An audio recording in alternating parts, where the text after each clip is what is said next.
তারা বিদেশি আইনজীবী নিয়োগ করতে চান, কোর্ট পারমিশন দিতে পারবেন বিদেশি আইনজীবীর জন্য যদি তাদের পূর্ব অনুমতি থাকে বার কাউন্সিল থেকে। আজকে সালমান এফ রহমান এবং আনিসুল হক এই দুইজন আসামির বিরুদ্ধে যে ফর্মাল চার্জ দাখিল করা হয়েছিল সেটার ব্যাপারে আজকে আসামি উপস্থিতিতে আদেশ দানের জন্য নির্ধারিত ছিল।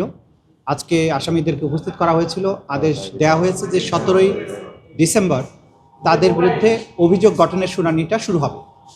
এই সময়ে আসামি পক্ষ থেকে দুই আসামির পক্ষে দুটো আবেদন করা হয়েছিল। আসলে তারা একটা ডাইরেকশন চেয়েছিলেন জেইল অথরিটির কাছে যে তারা বিদেশি আইনজীবী নিয়োগ করতে চান, সেই জন্য জেইল অথরিটিকে যেন নির্দেশ দেওয়া হয় প্রয়োজনীয় ফর্মালিটিস কমপ্লিট করার জন্য। কোকো ও শিয়া বাটারের ইউনিক কম্বিনেশনে তৈরি Natura expert care body lotion স্কিনের ড্যামেজ হিল করে, ত্বক রাখে সফট ও ময়েশ্চারাইজ। লুকিয়ে আর কতদিন, বাই বাই ড্যামেজ স্কিন। আমরা বলেছি কোর্টের কাছে যে এই অ্যাপ্লিকেশনটা মিসকনসিভড, এটা আইনটা ফলো করে করা হয়নি। কারণ বিদেশি আইনজীবী নিয়োগ করার বিধান আমাদের ইন্টারন্যাশনাল ক্রাইমস ট্রাইব্যুনাল অ্যাক্টে রাখা হয়েছে, কিন্তু সেটা একটা শর্ত জুড়ে দেওয়া আছে।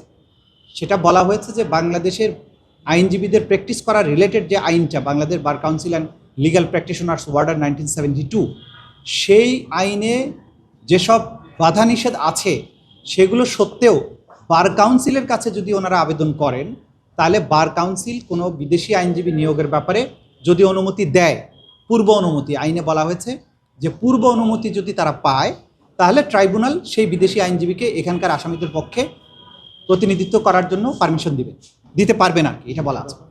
কিন্তু ওনারা করেছেন কি, ওনারা এসে কোর্টের কাছে আগে আসছেন।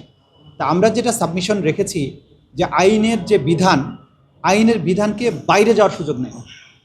কোর্ট পারমিশন দিতে পারবেন বিদেশি আইনজীবীর জন্য যদি তাদের পূর্ব অনুমতি থাকে বার কাউন্সিল থেকে। প্রায়র পারমিশন শব্দটা এখানে আছে। এবং আমরা এটা সাবমিট করেছি যে আদালত এই স্ট্যাটিউট যেটা আছে, অর্থাৎ বিধিবদ্ধ যে আইন আছে, এর বাইরে কোনো আদেশ দিতে পারবেন না। আদালত অনেক সময় ন্যায় বিচারের স্বার্থে আদেশ দিতে পারেন কখন, যেটা আইনের মধ্যে আছে অথবা আইনে সুস্পষ্ট নাই, যে কোনো দিকে যাওয়ার সুযোগ আছে, তখন কিন্তু আদালত তার স্বেচ্ছাধীন ক্ষমতা প্রয়োগ করতে পারেন।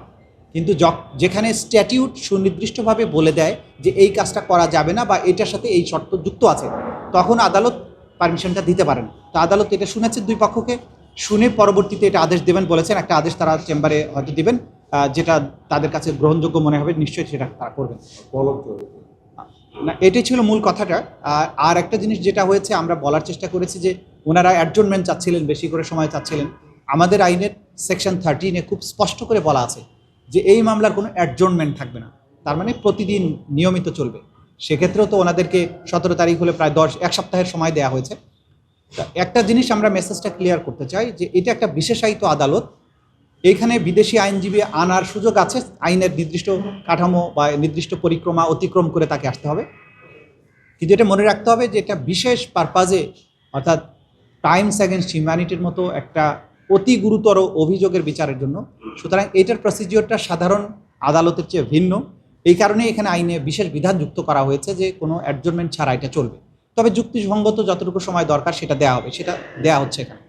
এটাই ছিল আজকের দিনের মোটা দাগের প্রসিডিংস।